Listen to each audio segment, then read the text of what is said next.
So Jennifer Lopez, she's announced a new tour this summer. Sounds great. She's going overseas. One catch, she's not performing here in the U.S. No, and not only is she not performing in the U.S., she's not performing in places that most people have heard of. So you'll remember last year, she had to cancel her tour because there was actually almost to zero interest. And so then they kind of were spouting around people around her, and they were like, wait, we can still tour. We know where. We're going to Abu Dhabi. And hold on, Armenia, and the other music hotspot, Kazakhstan. It's pretty amazing. There's some huge interest in Egypt, Turkey, Hungary, Poland, Spain, but not Madrid, Italy, but not Rome, much smaller places, but she's getting her tour. And a lot of people are like, why is she doing that? That was my next question. Why is she launching another tour? Right. Well, number one, girl likes to keep busy. And, Sure. you know, she had a rough year last year. Did. She just wants to keep it moving. She's got Kiss of the Spider Woman coming out soon. And she's like, forget it. I want to go back on the road. Also, let's be honest, she needs the money. She is worth hundreds of millions. However, she doesn't like to dip into that. She likes to keep building. I understand. She's financially smart. However, you'll remember she still has that marital home that she's trying to sell for $68 million. And as I've written about it before, nobody is going to buy it for $68 million. It's kind of hideous. It's too big. That, of course, the house of Ben Affleck that she bought, right? It is in the wrong area. Ben Affleck has been like, let's kind of cut back and like cut the price. And she's like, absolutely not. However, it costs almost $2 million to keep the lights on.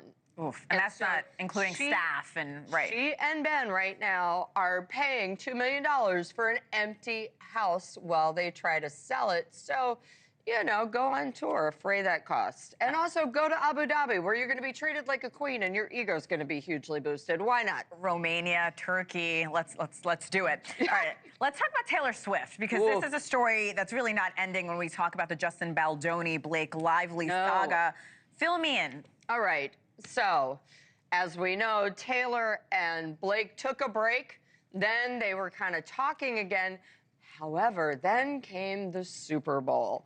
And Taylor did not invite Blake. And then Blake, apparently, her lawyers contacted Taylor's lawyers and said, hey, can you have Taylor put out a public statement in support of Blake?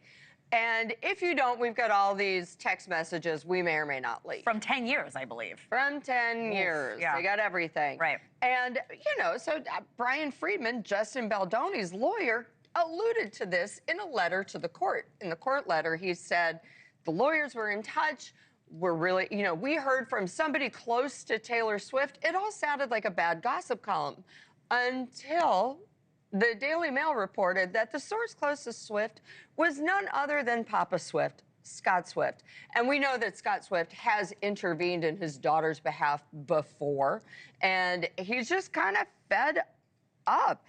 According to court documents, the Blake Lively's lawyer demanded that Ms. Swift release a statement of support for Ms. Lively, intimating that if Ms. Swift refused to, private text messages would be revealed. And you know, I think Taylor Swift's dad was like, Has Blake Lively responded, or her team responded to Papa Swift? Of course. So once this is hilarious. Okay.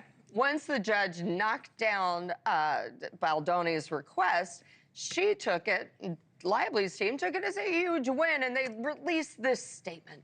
They said, basically, that we unequivocally deny all of these so-called allegations, which are cowardly sourced to supposed anonymous sources and completely untethered from reality. Hashtag is it or isn't it? Especially if Taylor Swift's dad's getting involved. And also, Baldoni's lawyer said, that's okay, we got what we needed. All right, We're good. moving on. And we got it straight from the horse's daddy's mouth.